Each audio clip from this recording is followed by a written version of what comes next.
হবে। একটা মানুষকে 1988 সালে জয়েন করার পরে সন্তোষবাবু যিনি আজকে মৃত্যুশয্যায় আছেন, পুরো নির্ভর করে স্কুল ছেড়ে দিয়েছিলেন। আজকে আমাদের বৌদি যদি সহনশীল না হতেন, উনি যদি বলতেন তুমি তো ক্লাস, তুমি কেন স্কুলে যাচ্ছ, তুমি কেন সারাদিন স্কুল নিয়ে পড়ে আছো, তার নেপথ্যে যেই মহিষী নারীটির অবদান আছে সেটা অন্যকে বললেও আমি বলতে পারি না। এবং স্বপনদার এই একটা বড় গুণ, স্কুলের সমস্ত কথাগুলো বৌদির সঙ্গে শেয়ার করে। স্বপনদার ফেয়ারওয়েলের আগে আমি একদিন গিয়েছিলাম, বৌদি আমাকে বলছে, ভাই তুমি একা হয়ে গেলে, তুমি কি করে চালাবে, তোমার দাদার কাছে সব সমস্যাগুলো শুনি। এইরকম একজন মানুষ পৃথিবীতে এমন কোনো মানুষ নেই যার নেগেটিভ কথাবার্তা হয় না। বিদ্যাসাগরকে নিয়ে কি নেগেটিভ কথাবার্তা হয় না? বিবেকানন্দকে নিয়ে হয় না? আমাদের মহাত্মা গান্ধীকে তো গুলি করে মেরে দিয়েছিল, ইন্দিরা গান্ধীকে তো মেরে দিয়েছিল, রাজীব গান্ধী কিন্তু বলে দিয়েছিল। তাহলে প্রত্যেক মানুষের যেমন নেগেটিভ কথাবার্তা আছে, তাদের ভালো দিকগুলো দেখতে হবে। একটা ক্লার্ক হয়ে 88 সাল থেকে আজকে 2024 পর্যন্ত কেন তিনি সমস্ত কাজে অগ্রণী ভূমিকা গ্রহণ করেন, আপনারা হয়তো অনেকেই জানেন না। স্বপনদা রুটিন তৈরি করতেন, সমস্ত রুটিন আজকে যারা সিনিয়ররা আছেন আপনারা জানেন, স্বপনদা সেই নবমীর সময়, শুক্রবারের সময় সবসময় রুটিন করেছেন। এই বছর আমি প্রথম করেছি, কারণ স্বপনদাকে আর বলতে সাহস হয়নি এত চাপের মধ্যে। আজকে আমাদের মাস্টারমশাইরা অনেকেই ভাবেন আমি এই ক্লাসে যাবো কেন, এই বিষয় পড়াবো কেন, কারণ নতুন যখন মাস্টারমশাইরা আসে আপনাদের মনে আছে তার সাবজেক্ট ছাড়া অন্য সাবজেক্টকে পড়াতে বলা হয়েছিল। তিনি বলছেন না আমি ও সাবজেক্ট পড়াতে পারবো না, আমি তো ও সাবজেক্টের মাস্টার নই। কিন্তু স্বপনবাবুকে যখন আমরা অনেক সময় অনেক ক্লাস দিয়েছি, হয়তো সেই বিষয়ের মাস্টারমশাইরা দুঃখ প্রকাশ করেছে, কেন আমি তো ভূগোলে অনার্স, আমি তো ভূগোলে মাস্টার ডিগ্রি, উনি পড়াবেন কেন? মূল কথা হচ্ছে গ্রহণযোগ্যতা। ছাত্রছাত্রীরা কেন তাকে গ্রহণ করেছেন? শুধুমাত্র ভালো পড়ালেই হয় না, ওই একটাই কথা আছে, জীবনের সঙ্গে জীবনযোগ করতে হয়। জীবনে জীবনযোগ করা না হলে কৃত্রিম পণ্যে ব্যর্থ হয় গানের বসরা।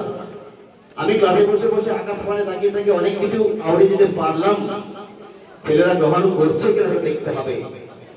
আজকে এখানে আছি 8 সাল থেকে, অনেক শুনেছি আমি স্বপনদার সম্বন্ধে, অনেক নেগেটিভ কথাবার্তা শুনেছি, কিন্তু আমি জানি আমার সামনে যারা স্বপনদার নিন্দা করছে, স্বপনদার সামনে আমার নিন্দা করতে বাধ্য।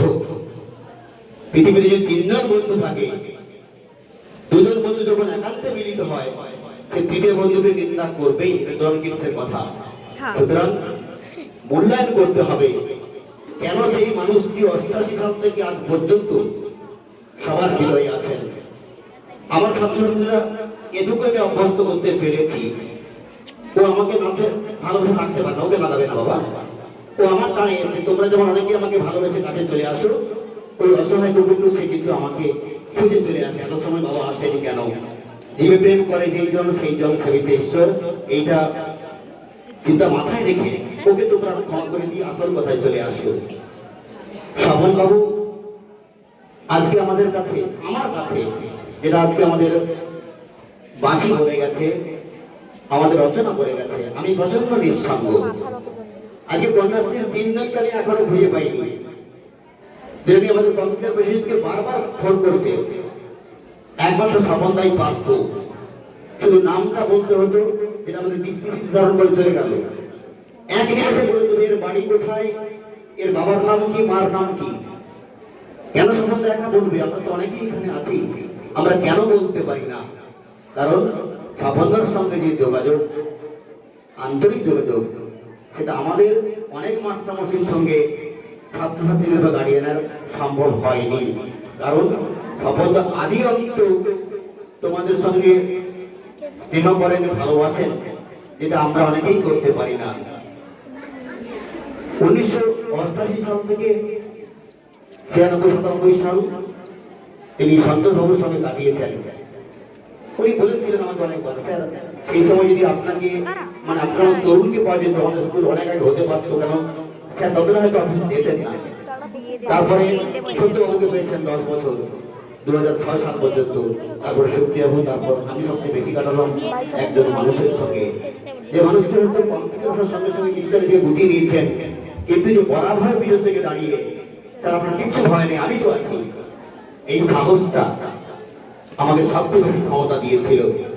স্বপনদা যখন ধীরে ধীরে নিজেকে গুটিয়ে নিতে বাধ্য হচ্ছে, তখন বুঝতে পেরেছি আমাকে সবচেয়ে বেশি সময় দিতে হবে এখানে। অনেকেই আপনাকে পাশে দাঁড়াবেন, অনেকেই আপনাকে বলবেন যে আমি হচ্ছে আপনার সবচেয়ে বেশি সাহসী সৈনিক, বিশ্বস্ত সৈনিক, কিন্তু আমি দেখেছি অনেক সেনাপতিকে বিশ্বাস করেছি, লাস্ট পর্যন্ত অনেক সমস্যায় পড়েছি। একমাত্র স্বপনদা ছাড়া, যে নিঃস্বার্থভাবে আমাকে সাহায্য করে গেছেন গ্রামের উন্নয়নের জন্য, স্কুলের উন্নয়নের জন্য, এরকম একজন সৈনিক নেপথ্যে না থাকলে আজকে বরদাপুর তিল তিল করে তিলোত্তমে পরিণত হতে পারতো না, এটুকু আমার বিশ্বাস। স্বপনদাকে একটাই আমার অনুরোধ থাকবে ছোট ভাই হিসেবে, তুমি বয়স যত নতুন হয়ে পড়ো না কেন, একটু আমার ডাকে সাড়া দিও। আমি চাইবো তোমাকে বেশি বিব্রত করবো না, আমি চাইবো বিভিন্ন দিক থেকে আমি সর্বেশন করতে। যদি লাস্ট পর্যন্ত সমস্যা সমাধান করতে না পারি, অবশ্যই তুমি আমাকে সাড়া দিও, এটুকু তোমার কাছে আমার অনুরোধ রইল, আমার বৌদির কাছে আমার একান্ত কামনা রইল। আর আমাদেরও যাওয়ার সময় হয়ে এসেছে।